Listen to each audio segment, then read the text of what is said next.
this edition of the Tackle being the 20th of January 2021. Asante sana kwa kule tarehe 20 tayari. Kabla vinvu utasikia tayari ni December tarehe 20 mwaka umeisha. I hope you guys are doing well. It's great to see you again on the Tackle. Thank you so much for joining us. As usual, please, we request when you join in, please like.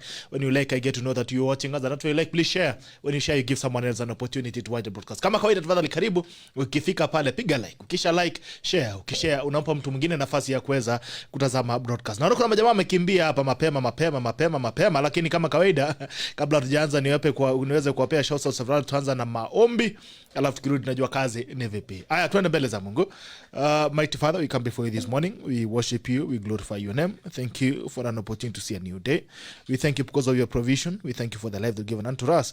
We pray that as we start this show, you're going to be with us, guide us and protect us. Give us wisdom as we speak to the people. May it be of value.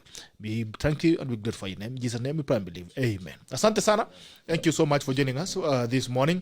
Wacha nione kuna majamaa wameanza kulia airtime mapema, lakini naona my legs zinaanguka kuanguka. Good morning. Yaambia unatazama kutoka wapi, let me know where you're watching us from. Naona Purity Tani amesema good morning everyone watching from Dubai. Asante sana. Maria Skipkirui tuned in from Nairobi, Kenya. Asante sana. Naona pia nani mwingine ameamuka, naona Maria Skipkirui, naona ameamuka, naona Elfis Keleting anasema amina, asante sana. Ilari Kanira Shemenga anasema good morning to you. Vajep Kema anasema good morning Gerald. Good morning to you Vajep Kema MCA mwenyewe. Anasema good morning to you Vajep Kema. Marian Deng Mutai Gujanga anasema watching from Nax. Good morning to you. Naona Cherono Yvonne anasema good morning to you Cherono Yvonne. Kipchumba Laga anasema good morning to you Kipchumba Laga. Bernard Lee watching from LD, asante sana. Robert Williams Nyachoji anasema mia credit. Haya, mtapewa. Kuna jamaa kwa technical pale nyuma, yule jamaa anasemanga fundi wa mitambo kwa pale nyuma, wanaangalia ni nani ataweza kupata airtime, the top 10 ambao kuweza kujoin na kushare the broadcast on the Tackle wataweza kupata airtime yao haraka upesi siku ya leo, waanze mwaka vizuri. Naona Kipchumba anasema good morning to Bernard Lee watching from Eldoret. Santa Robert Williams na Choti anasema mia credit. Don Teja anasema good morning to Don Teja. Naona Joseph Kipkoech anasema sawa, asante sana. Sheikh Babuta anasema good morning. Maria Skipkirui good morning team Tackle, good morning to you Maria Skipkirui. Edu Kipkirui chekwa anasema ako ndani. No thrift anasema good morning to you my brother, happy new year. Kelly Ndiwa anasema yes, asante sana. Hasbel Yatora anasema good morning to you Hasbel.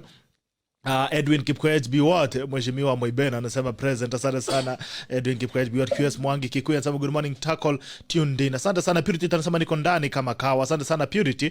Naona North anasema I'm in from Eldoret, asante sana. Ona Julius Favor, hey Julius Favor, happy new year sir, happy new year, good to see you bana, karibu sana, good to see you. Good morning brother Bitok and the Tackle team, asante sana. Tuombe Lucia Senje ako na homa, tumuombe sana ataingia kazi Thursday, lakini let's pray for us. Vizuri Lucia, yala mahali upo ujue tumekuombea hapa team Tackle na tunatumai kukuona siku ya Thursday ukirudi kazi. Matthew Kibet Sanga anasema morning Mr. Bitoka, good morning. Elvis Letting anasema Gerald Bitoka was number 6 to join. Sasa na ngoja ya time. Watu wenye wanafanya chebukati, niko na chebukati bwana. Niko na chebukati anahesabu watu. Hata kwambia ulikuwa na mangapi? Naona Mutonga Mwaona anasema hapo sasa, asante sana. Lucy Miti anasema locked in, asante sana. Naona Cheruyot yeye anasema good GB watching live from JKI kama kawa. Asante sana watu wa JKI. Thank you so much for the guys from JKI. I have a serious team at JKI. Asante sana. Thank you so much. Even beginning with the OCBD. Wa JKI. Thank you so much for always joining us for morning broadcast. Na leo aliniandikia kaniambia bana mlienda wapi? Tackle ulienda wapi? Tumerudi sana. Asante sana Mr. Kosgei. Naona Collins Kipchirchir anasema good morning Gerald all the way from Eldoret.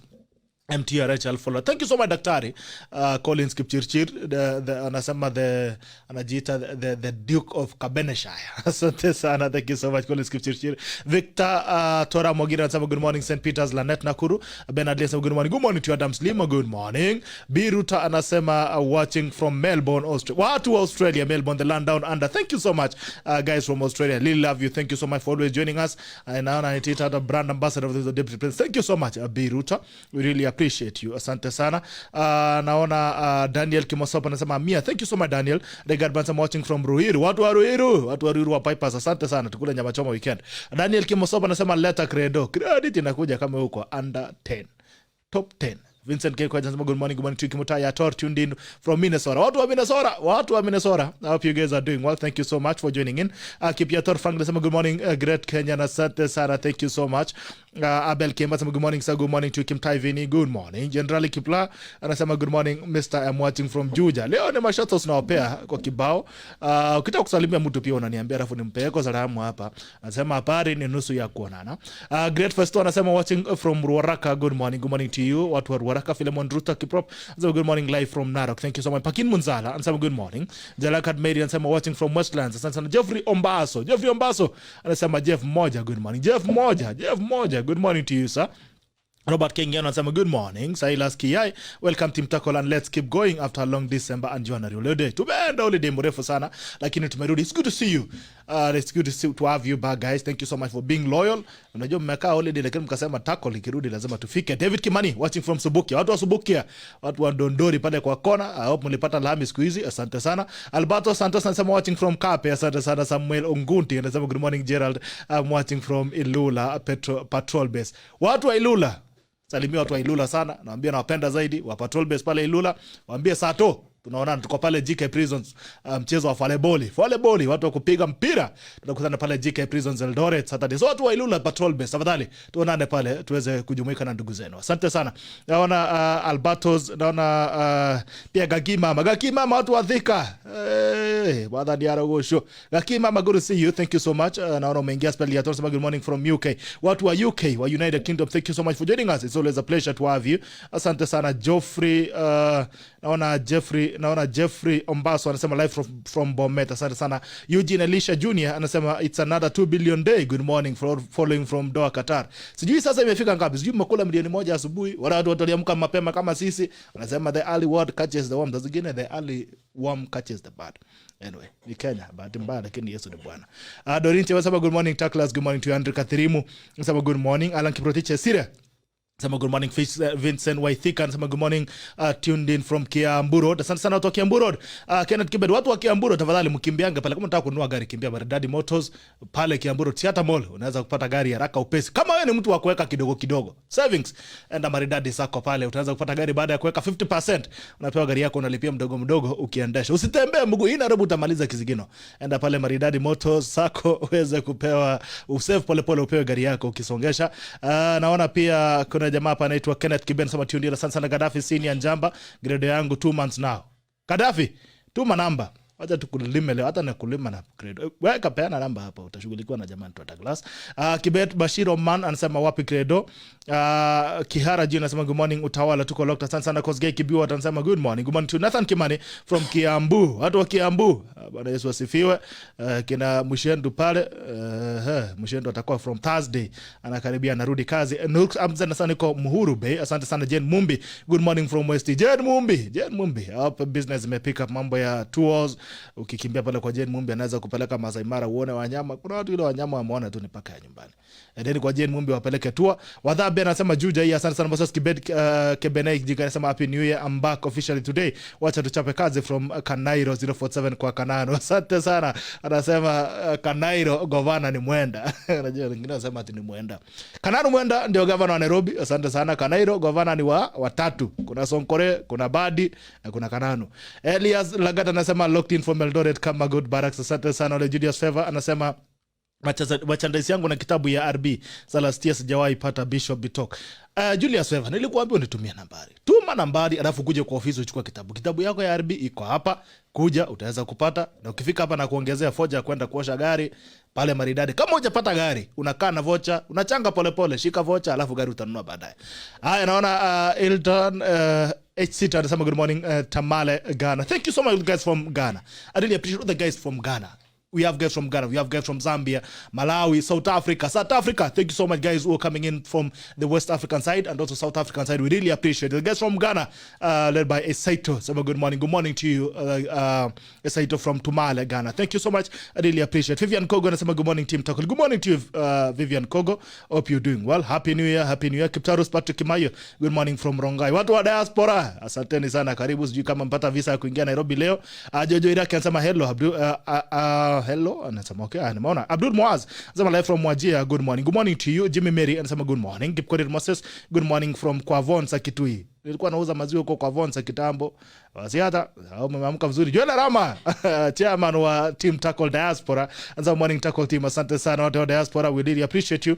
Chepto C, sijui kama uko Kisumu ama uko Eldoret ama uko Nandi.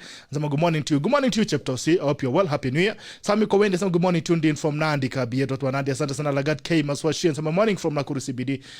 Jimmy Mary Luthuli wako tuned. Watu wa Luthuli. Asante sana, lakini kuna mtu hapo Luthuli bwana. Kuna mtu ananuuzia nini simu ya plastic Luthuli. Watu wa Luthuli. Anyway, Jen Mumbi asema hebu salimia wateja wa Safaris by Jen. Nimewasalimia, nimwambia waache kuona paka na umbwa kama wanyama. Kuna simba na kuna zebra, watu wa Maniu. Lunyunya Luguta anasema Emuru wa Dikiri. Watu wa Emuru wa Dikiri, watu wa Ngeno, asante sana. Leona Serema sama good morning watching from Sydney, Australia. All the guys from Sydney, from Australia. I really appreciate you guys. Thank you so much for always being loyal to the tackle. Prince Kim Sansama, thanks Bitok for job well done. Aslas tackling from Britain in Bureti. Asante sana. Tutafute tuamke tutafute. Hii siasa Kenya hii haiwezi lisha mtu. Tuamke tutafute mahali. Junior Mwana Ondima anasema umekuwa wapi? We missed the tackle. Welcome. Nilikuwa nimeenda huko kucharge kidogo.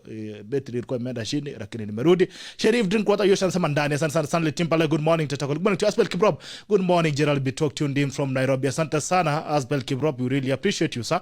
And Ricky Malikapki anasema we support you guys, promise our company Superwave Career Limited and Nairobi Delivery. Asante sana and Ricky Malikapki. Kuna watu wanaitwa tujengane. Kama unataka kujengewa biashara, kuna section inaitwa tujengane, tafadhali andika message pale ama upige simu, utaingizwa biashara yako itaingizwa kwa list inaitwa tujengane, alafu tunaweza kuchapa kazi pole kwa budget ndogo sana ya kuweza kushughulikia wale watu wadogo, the SMEs. We want to build each other. Tunakujenga, unatujenga. Teroreki Prince, good morning from this sides of Chebarbar. Watu wabera asante sana. Andrew Chenda anasema good morning. Stanley Timpale anasema wapi credit. Marvins DSM anasema nini huyu sasa Marvins? Wewe Jone Manu anasema Kinyauri Nyamira tuko ndani. Watu wa Nyamira asante sana bwana, asante sana. Aya ni yeye nikiendelea kupiga shout outs ni kama masaa zitaenda, nikitarudi tena kuwasalimia, lakini kabla tujaenda sana niwaambie leo kuna kitu inaitwa common sense. Common sense. Unajua kuna Nairobi lazima uje kutafuta pesa. Na biashara kuna watu ambao wameanza kuanzisha biashara, kuna kitu inaitwa trusting the process. Sasa zingine unaanza mahali fulani unafika kwa biashara unaona yenyewe hii ni ngumu. Mimi nimefanya hii biashara, nilianza kuuza vijiko Eldoret. Nimefika hii Kanairo, msifikiri nimefika jana. So kwa biashara there's a way you start. Unafanya kitu, unapata zingine inashindikana, inakuwa ngumu, you have to keep going. There are people who have built successful businesses in Nairobi. We never really understand where they've come from, where they build from, what is their background, what are the sacrifices they've made, what is the price of success. And one of them is here today. He has built a top 100 company in this country. Kenya hii, si Kenya ingine. Kenya hii, top 100 company, and I'm sure that he's really a great gentleman, and I'm sure he's gonna go far kwa biashara. Atatuambia kunaendanga aje kwa biashara, atuambie what needs to be done, the things you need to avoid. Let's talk also about the policies in the country. Is it favorable for businesses? Let's talk about his background. Where has it come from? He talks about trusting the process. Hashtag trust the process. How far has he come? What are the sacrifices he has to make? What are the pains in business? He's going to have that conversation with us today. And that is Sir Eric Mwangi from CEO Maridady Motors na Maridady Motors Sacco na Maridady Motors Shower. Maridady. Karibu sana boss. Thank you so much. I'm very honored to be here with you, Bitok, and to interact with your viewers. I am flattered to know that I'm using the same microphone that gurus like PLO, but you may choose where to end. So I was born in a village called Gashie. I greet my people from Gashie this morning. I went to a primary school, Bitok, called Gashie Primary School. I think when primary schools were being named, there was no much thought or creativity to it. It was just called after the village. And I later went to Karuri High School, somewhere in Kiambaa. I went to Graffin's College and I did my undergraduate at USIU. I am a married man to one, Dr. Lois Mwangi. I celebrate her this morning. She is on maternity leave. Umeanza mali mzuri sana. Hapo ndio inaharibikanga. She's on maternity leave taking care of our third born who is turning 5 months this month.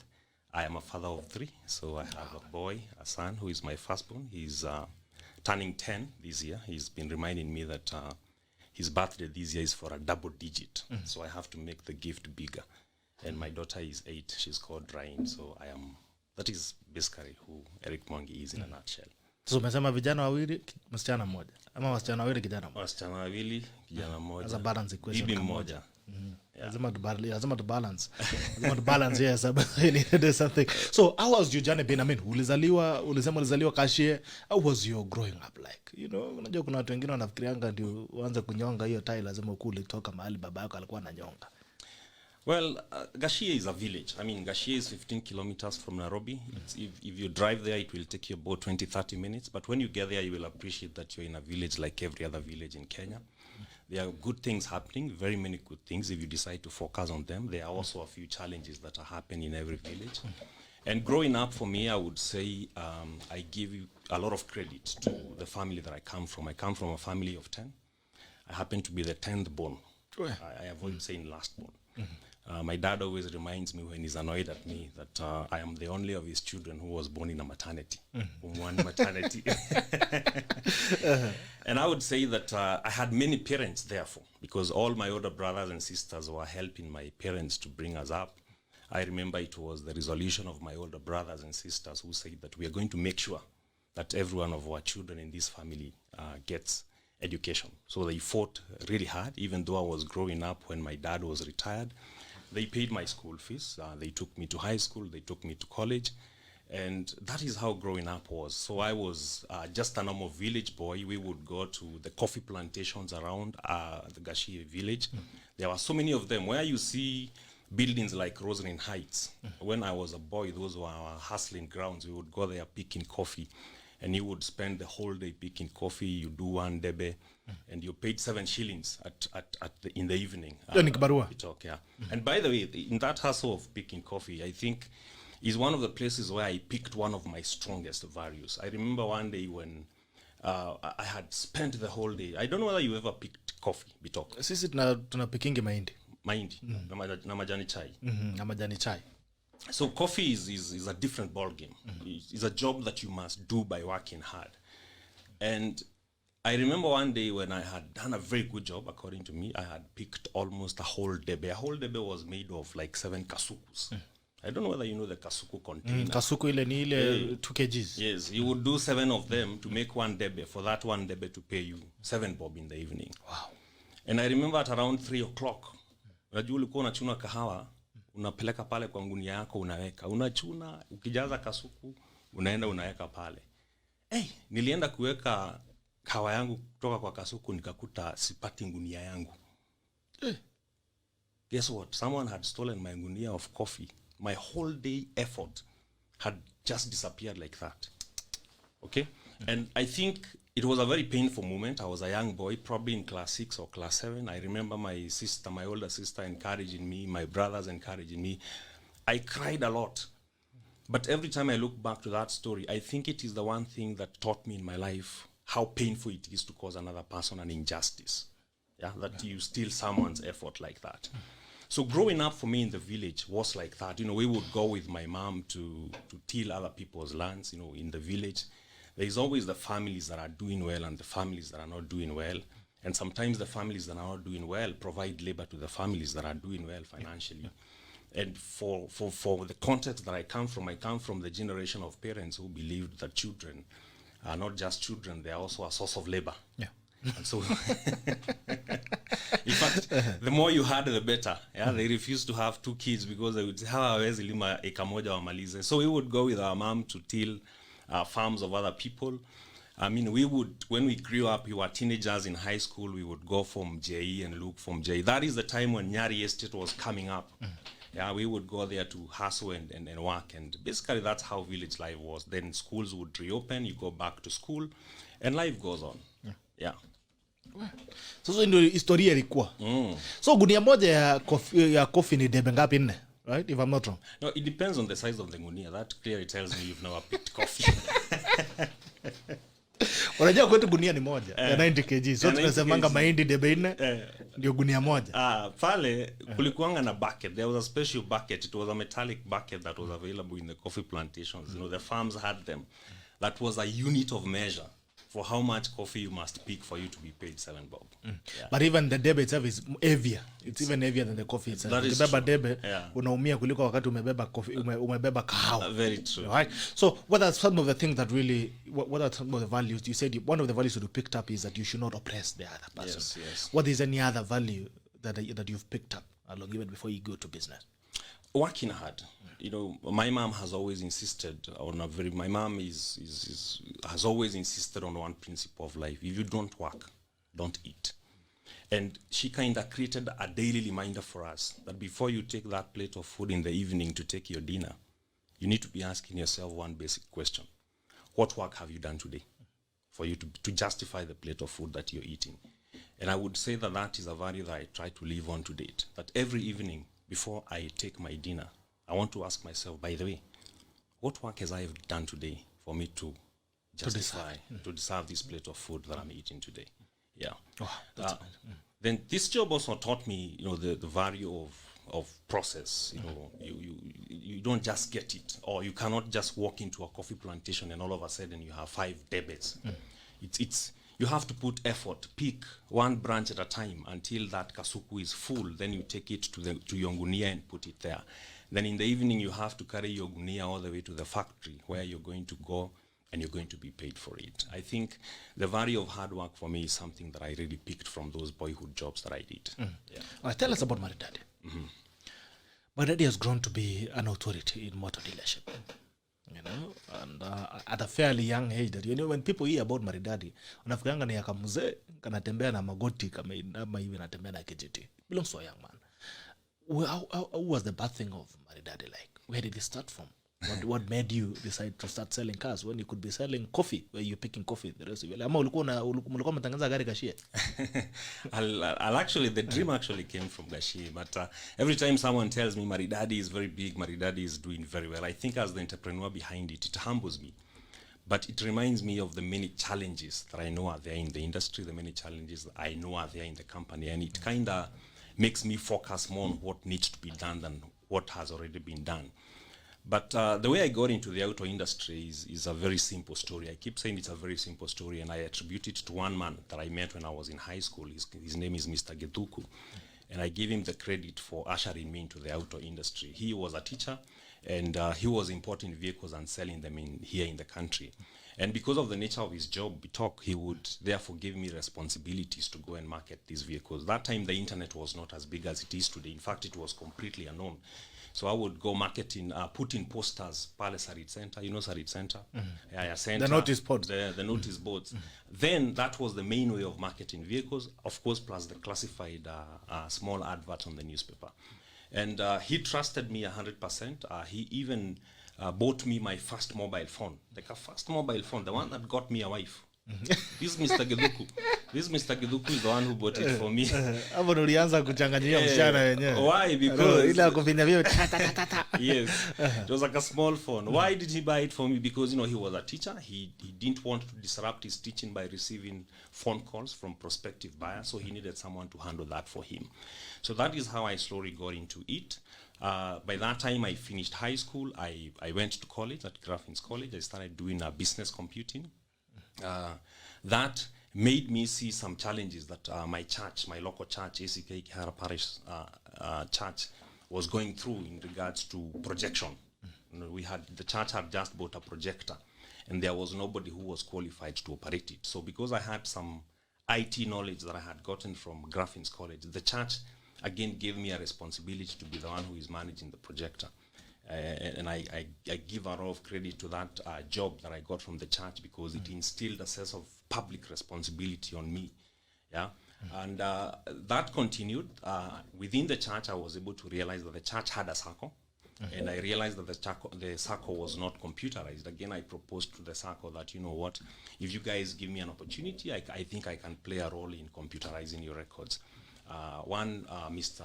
Gishinga, who is the chairman of the circle, again trusted me with that small responsibility to computerize the records of the circle. Eventually, they trusted me to manage that circle. Now, it is in that circle, as I'm doing all this, I'm still helping Mr. Geduku in selling his vehicles. You know, on Sundays, we would go to the bazaar. The guy you met in Eska? Yes. It is in that circle that I was able to see the power of, you know, savings and credit. And I remember that I was able to save a retro amount of money. You know, our circle would lend you twice the amount of money that you have saved. I would get some money from the church. The church would pay me 3,000 bob per month for operating the projector. The circle would pay me some money per month for managing their records. I was able to make some savings into the circle. I was able to get a loan of 200,000. And I had a buddy of mine called Gishura, Joseph Kamau. He's my buddy to date. I salute him wherever he is. He also was working at that particular moment with a bank, so he was also able to access a small loan of 200,000 shillings. We were able to combine that money, the 400K. 200 shillings or 200,000? 200,000. 200,000 each. I remember we contributed 200,000 each to make a capital of 400,000. And that is how we were able to import our first car, a Mazda Demio. I remember it was 004V. I'll never forget it, blue in color. So I normally say that the first vehicle that I ever imported, having a stake of ownership in it, was actually a partnership with a gentleman called Joseph Kamau. Yeah, so I never forget the value of partnership, and I never forget the value of not despising the ritual that you have. Yeah. So hapo ndio Maridadi ilianza. One car, Master Demio. Yes, Mazda Demio 004V. I can't remember the 004V. Kama wewe ndio ununua hiyo gari ya Master Demio, ilikuwa K1? I think it was a KB something. It was a KBV or something. KBV. I remember the client who bought it is a sister to my friend called Lynette Karongo. Yeah, wherever she is, I'm sure she can recognize. Lynette Karongo, nataka kuona hiyo gari. Yeah, 00. I think you need to buy back that car. I need to buy it back as a souvenir. Yes, and souvenir, get it a frame, put it in a glass, alafu tuwekee pale Maridadi Motors. Tuko tunakuja tunaangalia where it all began. Yeah. Kama uko na hiyo gari 004V, tafadhali uniite, mimi nitakuja. Asiponunua nitanunua, tuweke kama souvenir. So 200,000 a loan that you got, 200 Yeah, is what bothered Maridadi. yes. So from that car, one Master Demio, how was the journey been like? I mean, how did you even get here? And how the point where you're selling all these vehicles? Look, you see, I was a young man, and to be honest with you, at that particular moment, Maridadi had not been born. Okay, the trade had been born, but Maridadi had not been born, and the birth of Maridadi actually comes from a conversation with my wife. You know, the way as a couple, sometimes you have a word that you continuously use. Yeah. So for us, that word was Maridadi. So I would keep on telling my wife, na mama anapenda vitu maridadi sana. Mama anapenda vitu maridadi sana. Mama leo uko maridadi. Mama leo uko maridadi. Mama leo nywele ni maridadi sana. Okay. So actually the name and the brand Maridadi is born from that conversation. Because when I sat down to tell my wife, I think now I need to start, professionalizing my hustles and giving them a sense of branding. I asked her, what name do you think would be ideal for our family business? And she was quick to suggest Maridadi. And so the first company actually that we ever registered was not Maridadi Motors. It was Maridadi Enterprises Limited. And that is a story for another day. It's a business that where we learned a lot to do with trade. It's a business where we were very young when we were operating it. I would say that is where I made my greatest entrepreneurial mistakes. It is the field where I would say that I have learned a lot of lessons to be able to continue perfecting the business as I move on. But I would give you a story of one time when we were going to South Sudan. Because when you're a young man, you're doing many things. You don't know exactly what to do. Sometimes you want to do computers. Sometimes you're told, no, money is in real estate. And another time you're told, no, money is in IT.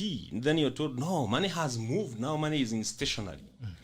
And at that particular time, around the year 2012, I remember we were told, sasa pesa iko South Sudan. And me and one of my friends, we decided to go and try business in South Sudan, okay? And we were doing very many things. We were trying to do very many things.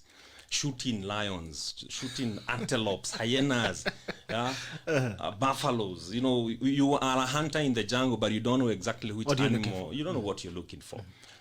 And I remember one time I was going to South Sudan to prospect on business based on promotional items.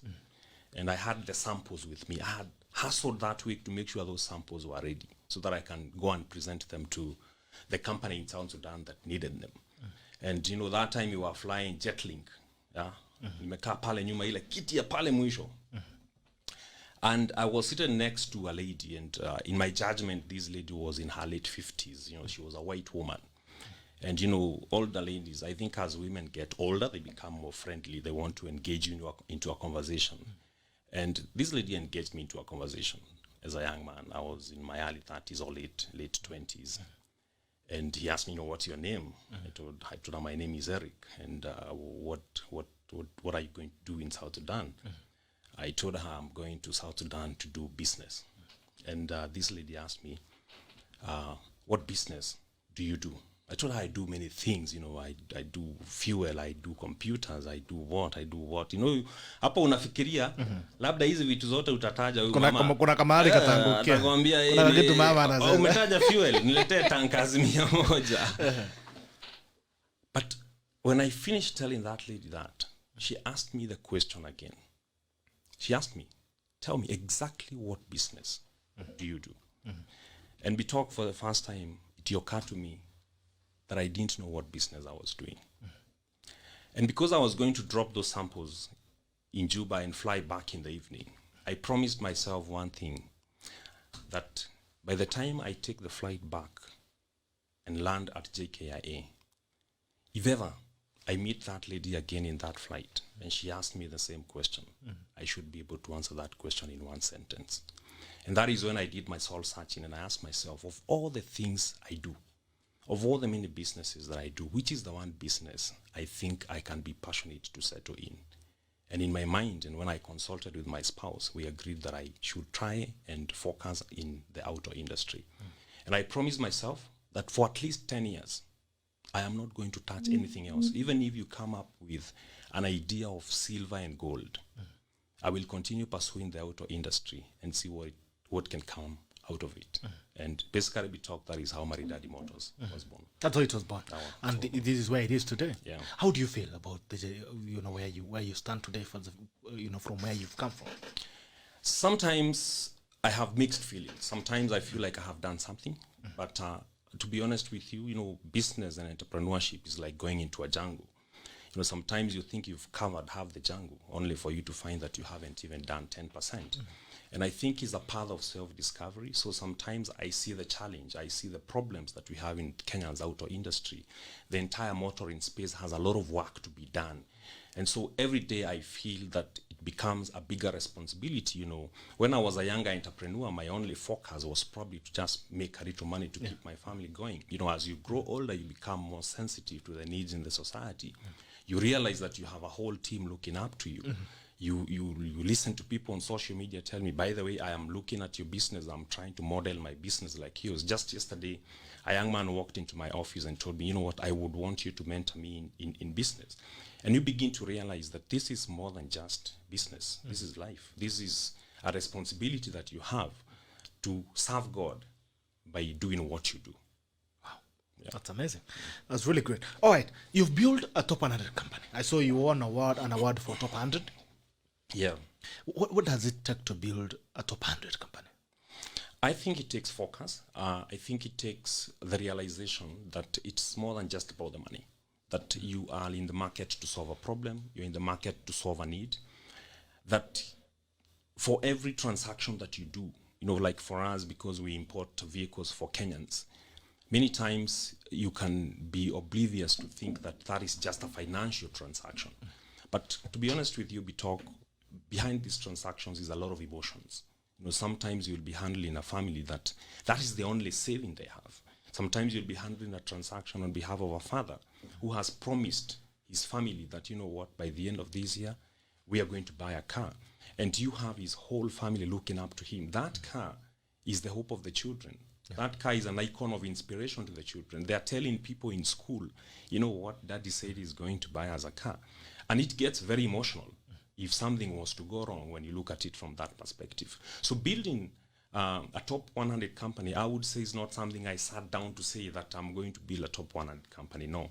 I think sometimes the business leads you. Sometimes you just begin to realize that, by the way, you need to take this a bit more seriously because what you're doing is really needed in society. Yeah. All right.